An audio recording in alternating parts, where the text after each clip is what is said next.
Ladies and gentlemen, we are joined right now by Congressman Brandon Gill, who's the tip of the spear on these issues. Let's go.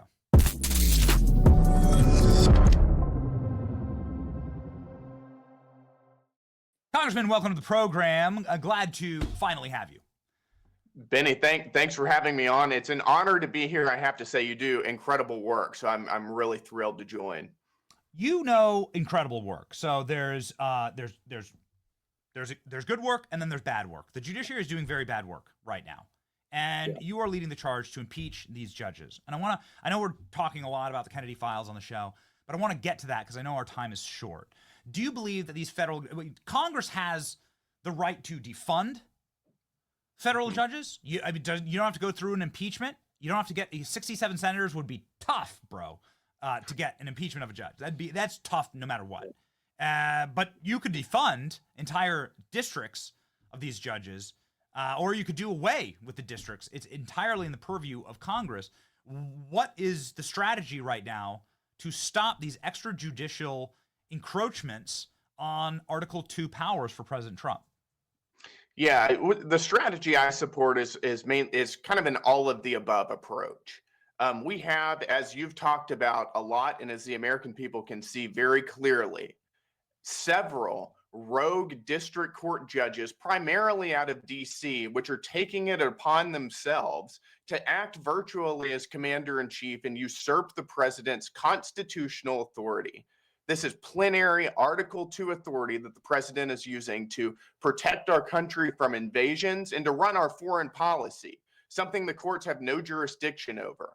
And it's also codified in the Alien Enemies Act that he does have the right to deport these illegal alien terrorists that are on our territory because Joe Biden brought them into the country.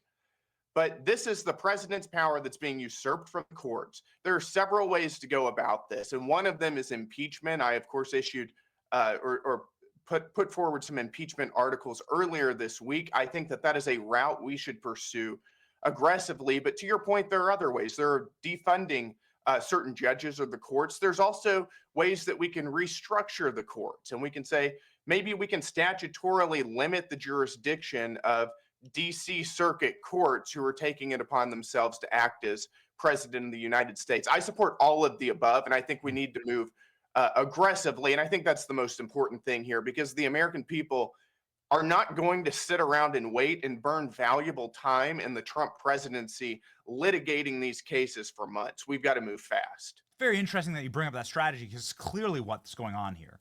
The strategy is bog down every order as long as you can in court. It can take years to get before the Supreme Court. You're not even sure what's going to happen there. There's been some troubling rulings out of the Supreme Court as of late.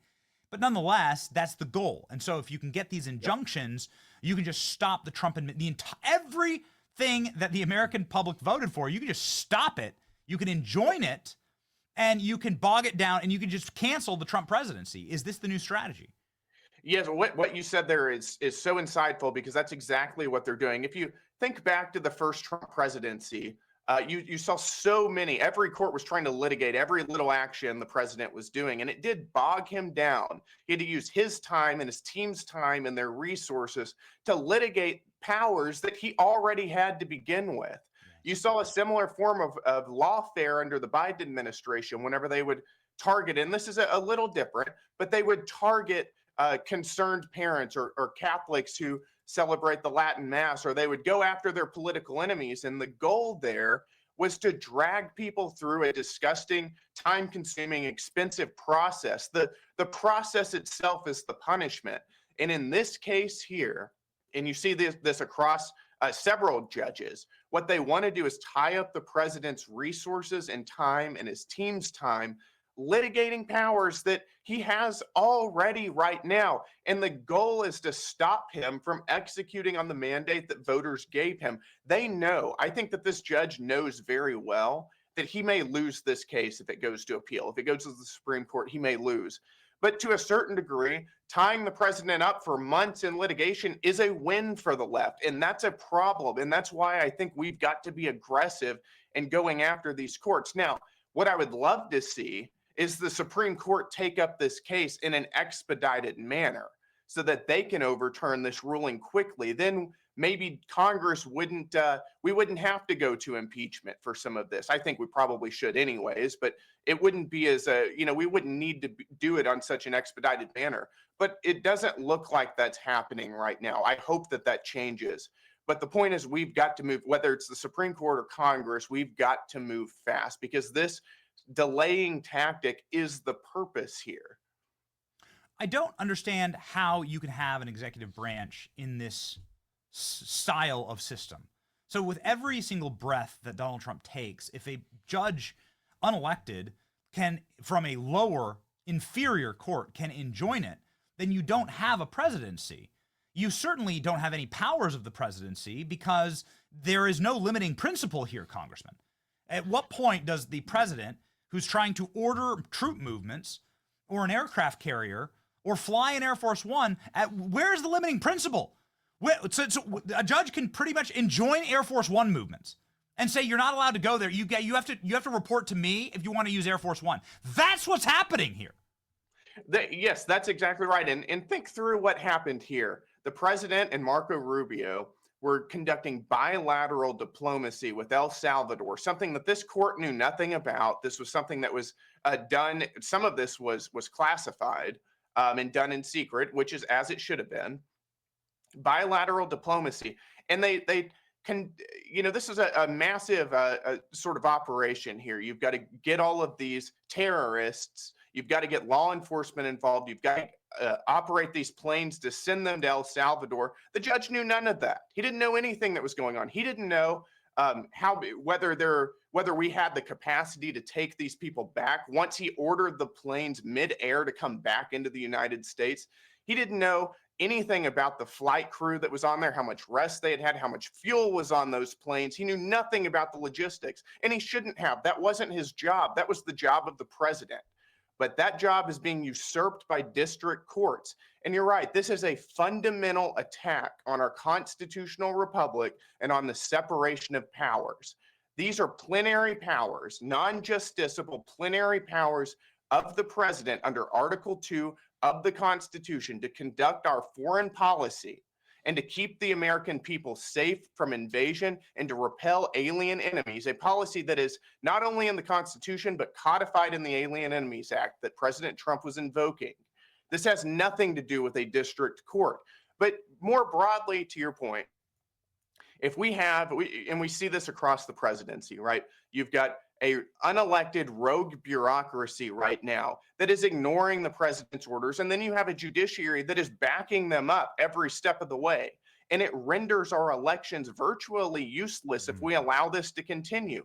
The people elected President Trump with a mandate to do certain things. That includes eliminating waste, fraud, and abuse with DOJ, which I've taken a big role in. I'm a part of the DOJ subcommittee. But that also includes securing and deporting violent illegal alien terrorists. And if the bureaucracy and the judiciary, both of which are unelected, lead him every step of the way, what is the purpose of our elections? That is wrong. That is a fundamental attack on our constitutional republic. So I want to make a through line here to what you just said, because it's a great point. You have a rogue bureaucracy that does not report to the president, that certainly doesn't report to the constitutional republic, and that is backed up by the courts, and then you don't have a presidency at all. Now, we are on the heels of of a large tranche of the CIA's JFK assassination documents being released by the National Archives, CIA, FBI, and executive branch documents. What that mosaic is showing is that there was a rogue bureaucracy that at the very least allowed the conditions for an assassination of the president of the United States. There are some real shocking revelations of how the CIA operates, and these are operations from 60 years ago, so who knows where they are now. But I wanted to get your takeaways on these files and on reining in the CIA, because, of course, we've seen these actions as of late. We've seen the president get shot. We've seen there be criminal lack of protection around the president of the United States, around Donald Trump. We've seen control of the media, control of censorship, and control of what Americans can say online. And then, of course, we've seen just flagrant lies for the bureaucracy, like with the COVID virus. with Dr. Right. Fauci heading to the CIA in order to manhandle their scientists into lying. And so all of it seems like just an absolute rat's nest. And boy, it'd be nice to clean it out. It would. And I think whenever I look at what President Trump is doing, we've had presidents in the past promise to declassify information.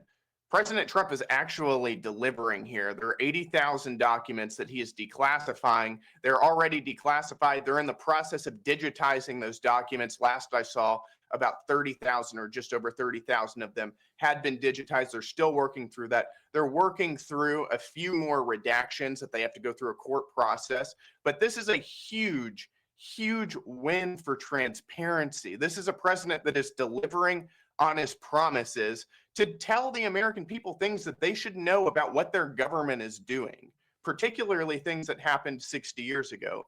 But to your point, you talked about the establishment, and I think that we can see a lot of what the deep state rogue agencies have done over the past decade or two. But this is a really good reminder that the establishment has been in power for a long time. In fact, the term the establishment originally referred to the foreign policy establishment in the wake of World War II and during the early years of the Cold War that basically took it upon themselves to conduct foreign policy apart from the elected officials. In fact, the establishment was very well known for looking down on members of Congress and other elected officials and seeing them as sort of the populist wing of the government who didn't know what's going on. They didn't understand foreign policy, but the experts in the establishment did. And this is another wing of that. It's another wing of an unelected rogue bureaucracy that has usurped power that the Constitution does not give them. And the American people deserve to know what happened in the 1960s with the assassination of JFK and MLK. We deserve answers, and we're finally at least getting more information. It's a huge win for transparency. I think it's going to take quite a bit of time to dig through all of these documents and try to piece the puzzle together to understand. But this is like I said, this is a big win for us. Yeah, you're a young man. I think a relatively young man. Our JFK assassination was Donald Trump's attempted assassination. Multiples. I think there are many that we don't even know about that happened to the president. And so that's what we will endeavor to do, to uncover that. We're thankful that Congress is taking this kind of stuff seriously. We're thankful for members of Congress that have the balls to actually say, no, we should impeach these rogue judges. I mean, that is, damn it, your job, right? Like, your job is to uphold these powers and to delineate in the egregious encroachment on these powers. And so we're thankful for that. Just in closing here, will the judge be impeached? What do you think? Do you think that you could get it through the House? If you could get it through the House, Congressman, the impeachment of Judge Boasberg, then that would at least send a message, even if it's dead on arrival in the Senate. Yes, that's exactly right. And let me back up a little bit. Impeachment is a core part of the separation of powers and the checks and balances in our federal government. The Constitution gives Congress the power to impeach these judges.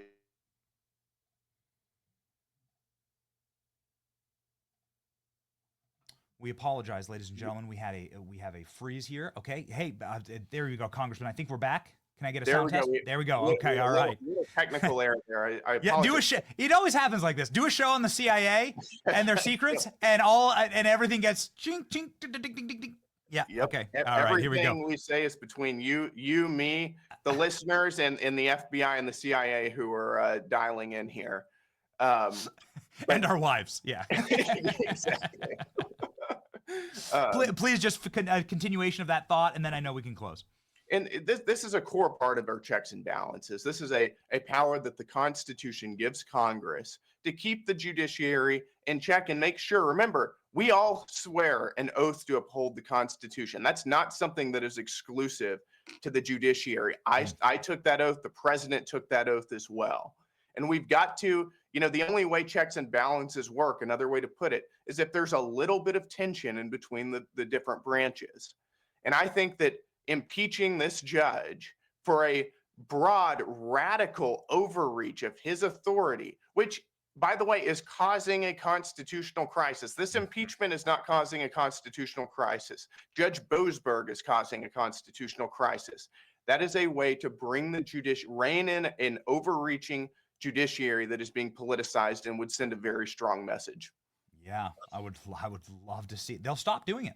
They'll Yep. stop doing it. You lock up one person for 25 years on terrorism charges for swatting, and our next guest is going to be a creator who's just swatted, a conservative creator who's just swatted, and journalist. That sends a message. It stops the swatting, right? You do that for one person, and you put this effect. If you do this for one judge, you'll have an effect on the rest of the judiciary, and I think that's really powerful. Thank you, Congressman, for actually fighting for this. We know it's not necessarily popular in Congress, but it's right, and we're thankful for that. Congressman Brandon Gill, ladies and gentlemen, with almost 100. Look at this. Ladies and gentlemen, we got hundreds of thousands of people watching. Go in and follow him and make sure that we get him to 100K today. Let's go. 96K, 97K. We're going to round up. We're going to 100K today on the Congressman's account. Godspeed, Congressman. Thank you, Benny. Appreciate it. All right.